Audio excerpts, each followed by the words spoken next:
రంగస్థలం చిట్టిబాబు దూకుడుకు అడ్డుకట్టపడింది. వచ్చే ఆదివారం నుండి తమిళనాడులో రంగస్థలం సినిమా నిలిపివేస్తున్నట్లు తెలుగు నిర్మాతల మండలి నిర్ణయం తీసుకుంది. ఈ విషయాన్ని ప్రముఖ డిస్ట్రిబ్యూటర్ రమేష్ బాలా ట్విట్టర్ ద్వారా తెలియజేశారు. గత శుక్రవారం విడుదలైన రంగస్థలం బ్లాక్ బస్టర్ హిట్ టాక్ తో దూసుకుపోతూ ప్రపంచవ్యాప్తంగా కలెక్షన్ల వర్షం కురిపిస్తోంది. విడుదలైన 4 రోజుల్లోనే 100 కోట్ల క్లబ్ లో చేరి రామ్ చరణ్ కెరియర్ లోనే బిగ్గెస్ట్ హిట్ చిత్రంగా నిలిచింది. కేవలం తెలుగు రాష్ట్రాల్లోనే కాకుండా తమిళనాడులోని చెన్నై నగరంలో తొలి 5 రోజుల్లో మంచి వసూలు రాబడుతూ లాంగ్ రన్ కు సిద్ధమైంది. అయితే రంగస్థలం కలెక్షన్లకు గండి కొడుతూ చెన్నై నగరంలో రంగస్థలం మూవీని నిలిపివేస్తున్నట్లు తమిళ నిర్మాత మండలి షాకింగ్ నిర్ణయం తీసుకుంది.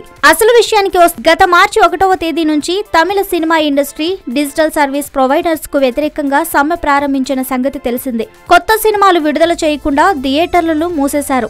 మొదట తెలుగు, తమిళ, కన్నడ, మలయాళ సినిమా ఇండస్ట్రీలు జేఏసీ కింద ఏర్పడి థియేటర్లను బంద్ చేశారు. తెలుగు ఇండస్ట్రీ కొన్ని రోజుల తర్వాత బంద్ను విరమించగా తమిళ ఇండస్ట్రీ మార్చి 16వ తేదీ నుంచి ఏకంగా 24 క్రాఫ్ట్స్ బంద్కు పిలుపు ఇచ్చింది. దీంతో తమిళనాడు ప్రభుత్వం ఈ సమస్యపై దృష్టి సారించింది. తమిళ మంత్రి కదంబూర్ రాజా సమక్షంలో జరిగిన సమావేశంలో చెన్నై థియేటర్ల ఓనర్లు, ఎగ్జిబిటర్లు సమ్మెను విరమించడానికి అంగీకరించారు.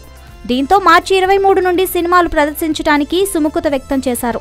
అయితే ప్రదర్శించడానికి సినిమాలే లేవు.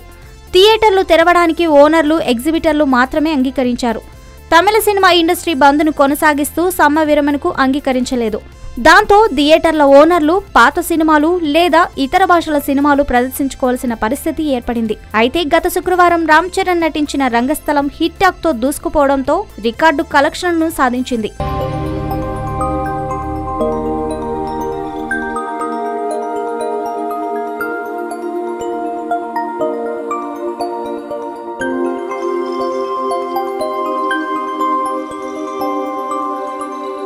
ఈ వీడియో గనుక మీకు నచ్చినట్లయితే లైక్ చేయండి, షేర్ చేయండి అండ్ సబ్స్క్రైబ్ చేయండి.